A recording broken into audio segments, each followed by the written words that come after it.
What's up, YouTube, and welcome to my pickups video for the month of December 2018. And I'm actually doing a little pre-intro here of my latest arcade game purchase. This is Gamshara, a very rare game by Mitchell Corporation that I've been wanting in my collection for a really long time. Very rarely comes up for sale, and it's an interesting title. It's on PlayStation 1 hardware, the Namco System 10 arcade board, which is essentially the same thing as a PS1 with a little bit more memory. So very odd that this game never got a home release, other than it was kind of a late release, even for the JAMA arcade standard at 2002.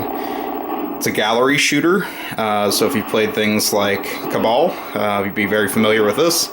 However, it's very polished with a feudal Japan theme to it, and some really cool graphics. Highly underrated game that I think just fell through the cracks, unfortunately, and really happy to add this to my collection.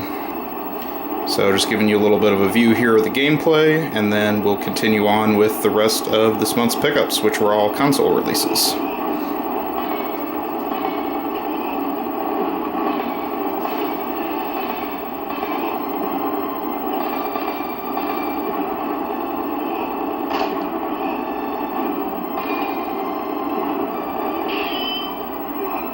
Alright, so let's continue on with the rest of the video of pickups this month. A couple things I'll say just to kick off is I did a lot of travel this month in California. Went on vacation and hit up the Bay Area, which I'd never really been to before. So I checked out San Francisco, Oakland, San Jose, Stockton, and Sacramento, and all the stuff in between. What I can say about that area is there's not really a whole lot of game stores, probably just due to how high the rent is out there. But I did have a fun time just kind of exploring, and I did get a few things out there while I was there. Primarily portable Game Boy type stuff, so I'll show you those when I get to it. But let's kick off with some games that I got for the PS4 this month. Big month of PS4 purchases, actually. Several new releases and also a few used ones that I got as part of GameStop's 3 for $15 sale they were doing.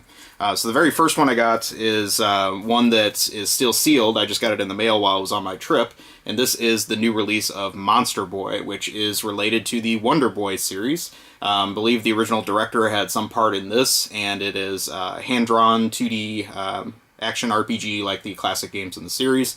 Definitely looking forward to digging into this, but haven't got a chance to yet. One thing I will say about this release is it is pretty tough to find. GameStop stores, for the most part, didn't really get this. So this is kind of a Amazon / online type purchase. And I want to thank Crack Lotus for tipping me off that this came out, because I totally forgot this was coming, and I didn't see it in any stores, so I just assumed it didn't exist. But one thing that's neat about this release is it does actually come with a manual. Shocker, I know, in today's age. And it does have some stickers in the package, too. So it's a nice little, overall package by a publisher I'd never heard of before. FDG Entertainment of Germany, it looks like. So anyway, some other stuff I got for PS4 this month. These two were from the 3 for $15 sale at GameStop I was talking about. First one of these is Tempest 4000. Haven't really heard a whole lot about this one. I was excited to get it when it first came out, and for some reason just kind of put it on pause. And I'm glad I did, because this game dropped in value, like, big time, real quick. So maybe it's not very good, but I do like the earlier games in the Tempest series, especially Tempest 2000 on the Saturn. The game's a lot of fun. So haven't tried it yet, but I hopefully will do it very soon. This was another one I got as part of that sale, and don't really know anything about it. Haven't tried it yet.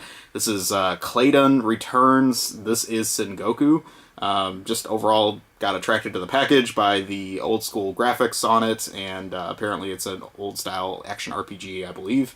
So I don't know. Again, it was very cheap, so maybe it's not very good, but we'll see. That NIS stuff can be very hit or miss. So anyway, the last two PS4 games I got this month were actually from Amazon Japan, and I was blown away that Amazon Japan will now ship to U.S. customers. That's a first, because in the past they would not do that. Unfortunately, it's only for new items that are shipped directly through Amazon, so you can't buy through their marketplace sellers yet, which would be awesome, because there's some really good deals on old games through that.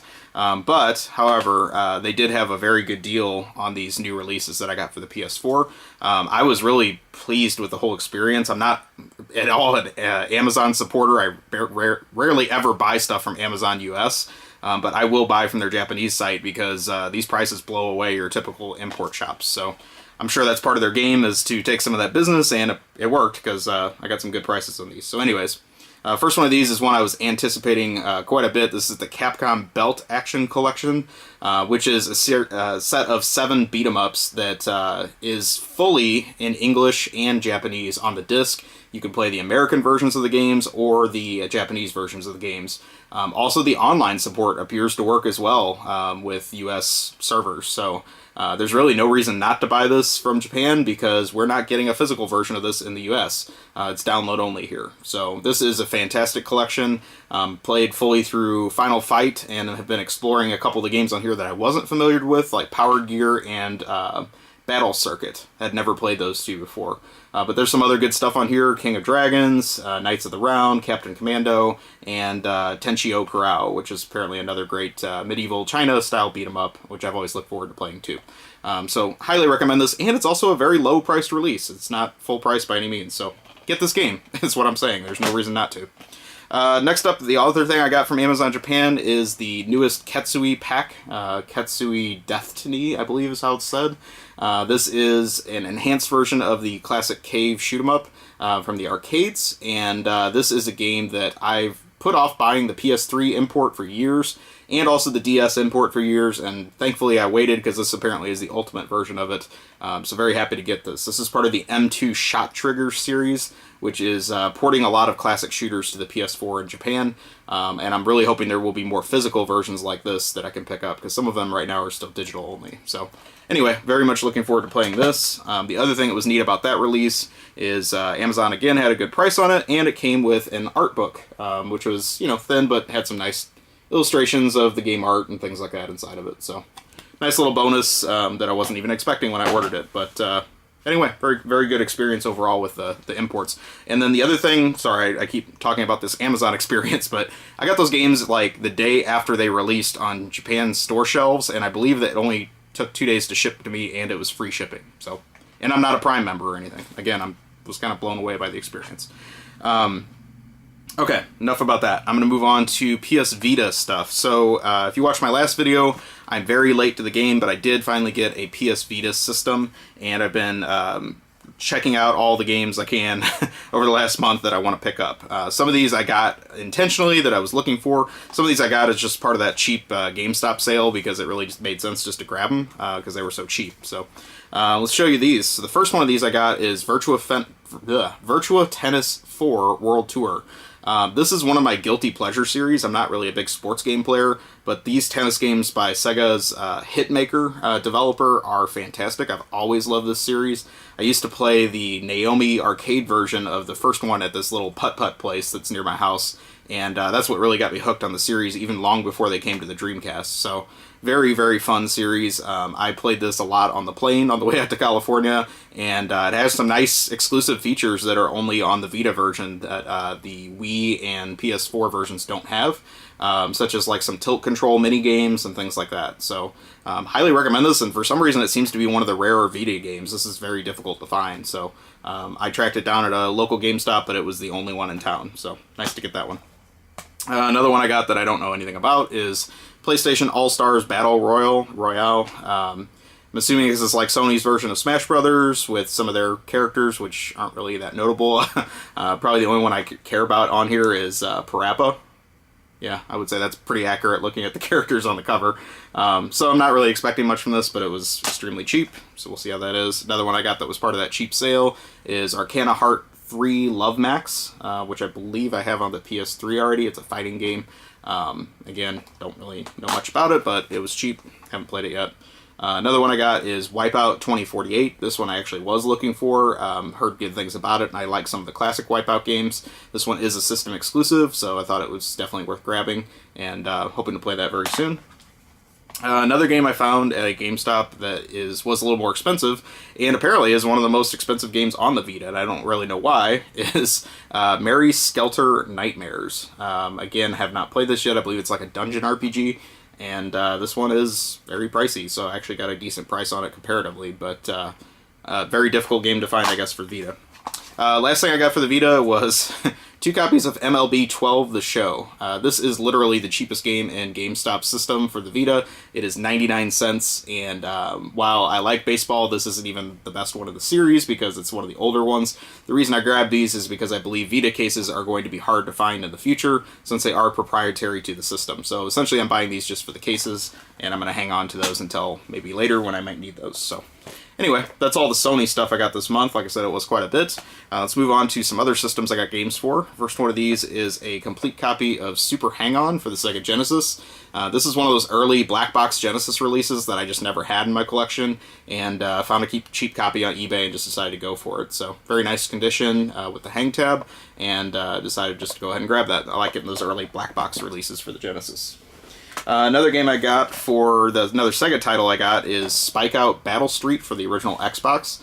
This is a game that was originally an arcade game, but they changed it big time for the Xbox, keeping some of the gameplay style intact.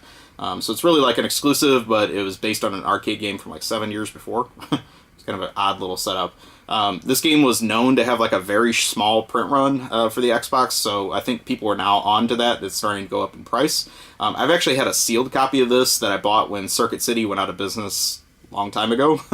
And I've been sitting on it for many years thinking I wanted to open it and actually try the game, and I'm just like, you know what, it's been sealed for this long, I need to keep it sealed. So now I have a loose copy I can play, and if I don't like it, I'll just sell it and I'll keep my sealed copy. But if I do like it, I'm going to hang on to this as well. So nice to get that.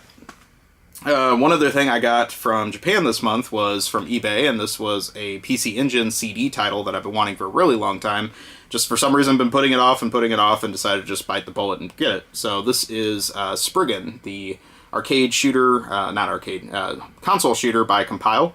I really like the style of the Compile shooters on the system, and I've played this game before at a friend's house, and really great 2D shooter if you like their style of games. There is also a sequel to this, but this one is vertical and the sequel is horizontal, and it's not exactly the same style or characters or anything like that. So I'm debating whether I want to get the sequel to this one on PC Engine, but always have wanted this, so very happy to get this in the collection.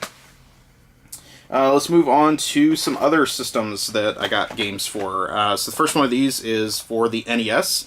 I got an upgrade to a complete copy of Skull and Crossbones, one of the Tengen titles. Kind of odd artwork on it, so I just kind of wanted it when I saw it in the store. And I'm going to sell my loose copy of the cartridge and hang on to this because I like these Tengen unlicensed titles for the system. They're kind of funky, and I like the box style with the gold packaging and everything like that. So nice to get that. A game I got for the Wii that I've never owned, I know this is a very popular title, is No More Heroes. I've never played this or the sequel, and figured that since it's like $3, I should probably just go ahead and grab it. It's not going to get any cheaper than that, so hopefully this is decent. I've heard some good things about it. I know there's quite a bit of fans of that. Another game I got for Nintendo system is for the DS. I hope I'm going to pronounce this one right. This is Terezia. This is a I guess horror game for the DS. It's one of the very few titles that got a mature rating. Haven't played it yet, but it does have some pretty good reviews out there, and I've talked to some people that definitely recommended this, so looking forward to trying this once I can pull out the DS and play it. Just been playing so much Vita lately for my portable games that haven't given the DS much love. So let's talk about some Game Boy games that I got while I was out in California. All these came from that trip. And the first one of these was probably the coolest thing I got this whole month. I was super excited to find this in a store. This is a game I've wanted for quite a while for the original Game Boy. And this is Banishing Racer, as it's known, or Vanishing Racer, most likely is what it was intended to be, but the actual Japanese translates to Banishing Racer. This is a Jaleco platformer starring a Volkswagen Beetle. Not a racing game, a platformer, and it is adorably cute. Basically, it's a junkyard Volkswagen Beetle that is crying away and rusting away in all of its parts, and wishes upon a star, and an angel comes out and grants it a wish, restores it completely, and sends it to the United States to hop on evil cars and have platforming action with them. As crazy as this game sounds, it's a lot of fun. I was very hooked on this over the week. It's difficult, I will say that, and I have to think that this was programmed by the same people that did some of the other Jaleco Game Boy properties, like Avenging Spirit.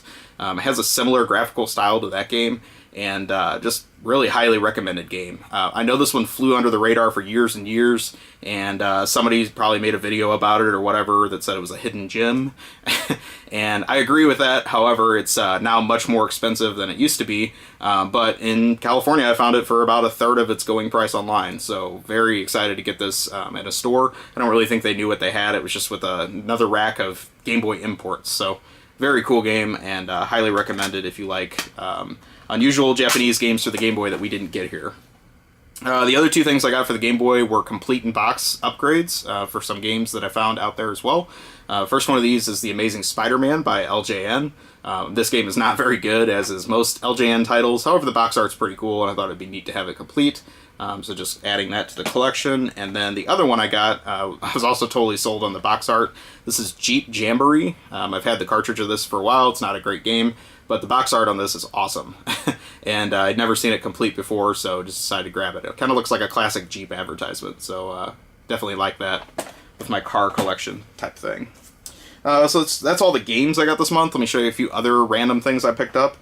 First one of these was a Dreamcast Rumble Pack, or Puru Puru Pack if you're in Japan.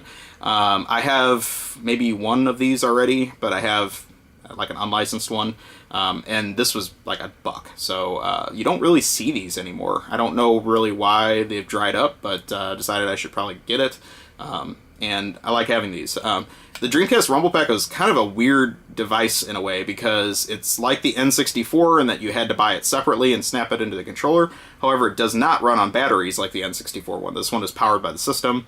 Yet Sony was already using integrated Rumble in their DualShock controllers by this time, so it was strange that they went with a external device, and I don't really think a lot of people bought these, but most of the games on the Dreamcast do support it, so they're nice to have. I also got a manual for a game that I've been wanting for a really long time, and this enabled me to complete my copy. This is for Grindstormer on the Genesis. This is a classic Toaplan shooter from the arcade that they ported to the system. The game itself is not a great port, unfortunately, but it is a cool game to have in the collection complete, so nice to get that. Another thing I got, I don't usually buy a lot of like gaming ephemera. I typically spend my money on games and not like decorations, but this just called out to me and I wanted to have it. So this is a Game Boy alarm clock. It is modeled on the shell of the original Game Boy. I believe it's a 1-to-1 scale. It actually has working buttons on it, and I haven't taken it out of the package yet, but I'm actually intending to use this. I think it plays Super Mario Land music to wake up, so as long as it's really loud, because it takes a lot to wake me up, I'll probably be using this in my bedroom. If not, I'll just put it on display in the game room. But I thought this was really neat. I looked online, and all the reviews was that this thing was a great item, except that it came out at a price of like $50. I would have never spent anything like that. My local TJ Maxx had these things for $12, so if you're looking for one, you might want to hit there. They're very cheap, and they're on clearance right now, essentially. So neat little item for the collection. Like I said, I don't usually buy a lot of stuff like that, but that one kind of spoke to me. Very last thing I got this month was a magazine. You know, I like collecting old video game magazines if you watch my videos, and this was for a GamePro issue that was for Splatterhouse 2 on the Genesis. I thought this was a really cool cover, and I like adding these to the collection.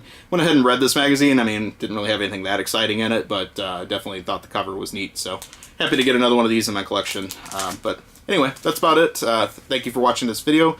Please take a moment, like, comment, subscribe, let me know what you think, and I will talk to you soon. Have a great day or night, wherever you are, and everyone have a very happy 2019.